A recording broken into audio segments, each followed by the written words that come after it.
Dan sejarah kita ni yang wujud pada ini ialah bagi saya oleh kerana kuat dipengaruhi oleh elemen kolonial itu, maka dia bersifat sejarah yang mengangkat pihak penjajah, membenarkan, menyucikan. Sorry girl, I gotta go. Yeah, you know this ain't the old me. Try to keep it on the low. Assalamualaikum warahmatullahi wabarakatuh. Halo teman-teman, jumpa lagi di Aryan M Channel. Oke, buat teman-teman yang klik video ini, seperti biasanya saya harapkan mudah-mudahan teman-teman masih dalam kondisi sehat walafiat. Dan jangan lupa dukung channel ini dengan cara like juga subscribe. Oke, di kesempatan kali ini saya mau reaksi sebuah video di mana ada pernyataan dari seorang profesor Malaysia yang mengatakan sejarah Malaysia ini membenarkan British dan juga mensucikan British sebagai penjajah. Oke, seperti apa videonya? Sebelum kita berkomentar, kita akan lihat dulu. Dalam dari sudut arah wacana, ahli sejarah dan sebagainya. The real imperialist.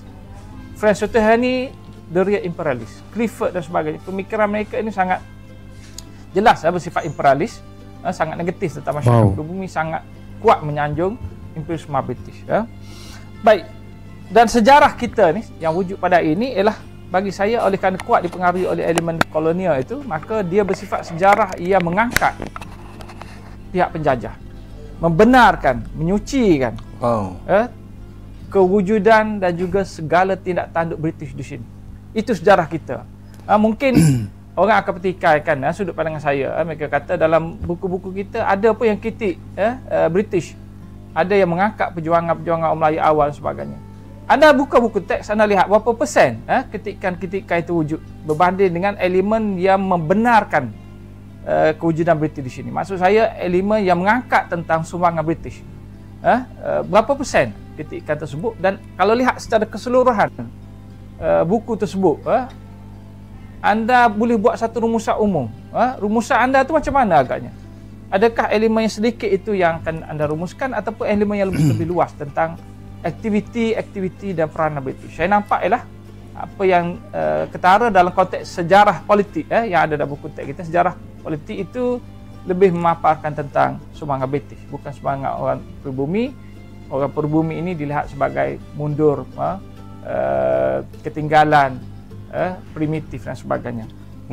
Baik, jadi dalam konteks sejarah yang membenarkan kehadiran atau kewujudan pihak kolonial di sini, maksud saya British itu, ada dua aspek yang kita perlu lihat, iaitu satu dalam konteks bagaimana sejarah ini memaparkan kedudukan masyarakat pribumi.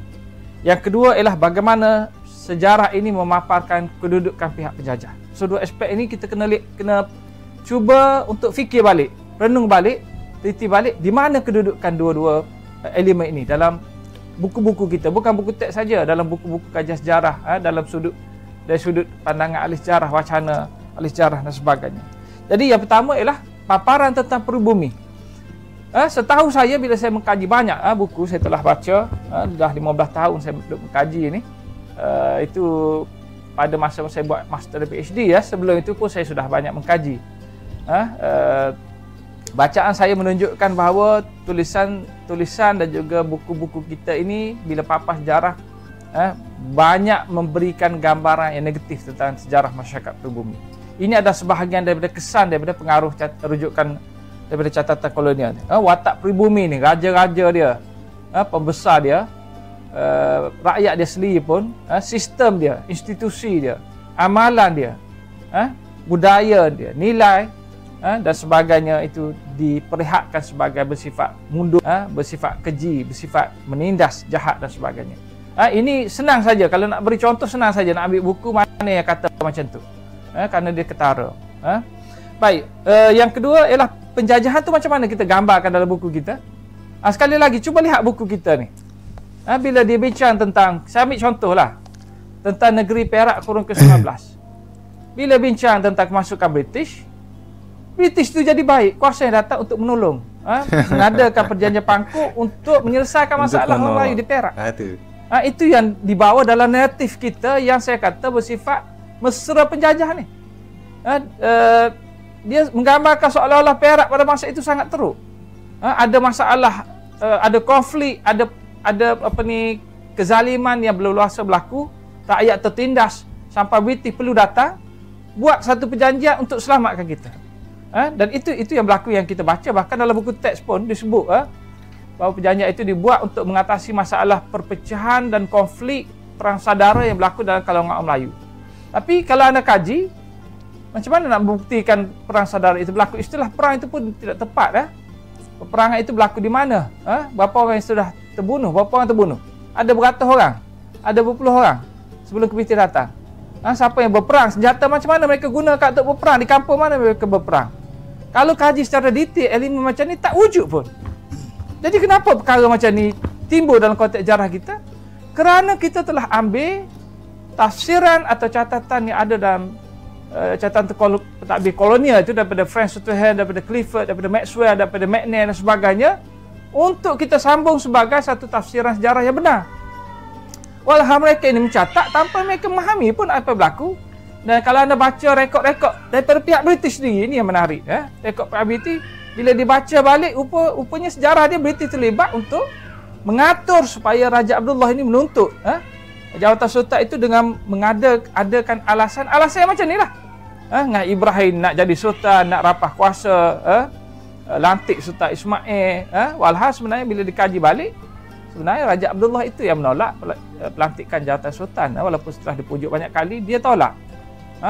Dan setahun kemudian, bila dia dalam keadaan miskin, datang orang untuk memujuk dia, tuntut jawatan sultan, dengan memberikan laba, sorong dan sebagainya, menaja dia dengan kapal, dengan pakaian, dengan kos hidup untuk dihantar ke Pulau Pinang, ke Singapura. Macam tu sekali peranan pihak yang berada di belakang.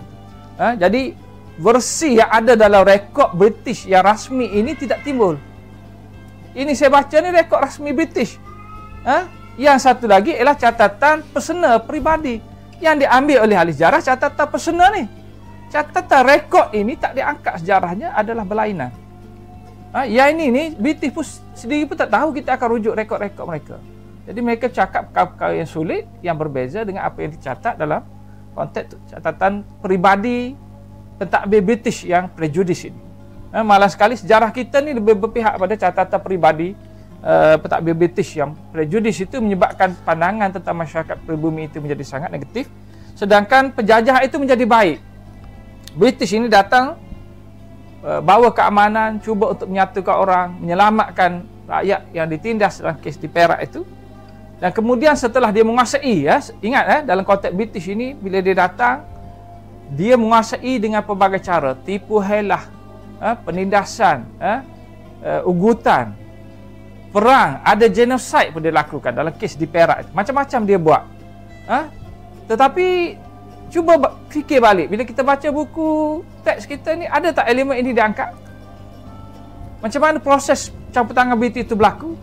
Apa yang dia telah buat sehingga kuasa itu terpindah? Dan dalam proses mencapai kuasa itu, apa yang dia telah laksanakan? Adakah hal-hal begini diterangkan dengan detail dalam buku-buku kita? Kalau baca buku Sarjana Barat, mereka cerita. Ada tulisan terbaru, satu kajian peringkat PhD oleh Gordon, seorang pensyarah wanita. Dia ada rujuk tulisan saya pun tentang Perak ini. Dia cerita tentang the small genocide di Perak. Ada tak buku kita cerita tentang small genocide ini? Tak ada. Jadi kenapa elemen-elemen negatif tentang penjajahan ini dia tidak naik, dia tidak timbul? Yang timbul ialah kejahatan peribumi. Walaupun kejahatan peribumi ini tidak boleh dibuktikan dan tidak ada dalam kajian sarjana. Cuba bayangkan dalam fikiran anda. Boleh tak anda bagi contoh kejahatan yang macam mana? Anda pernah nampak tak?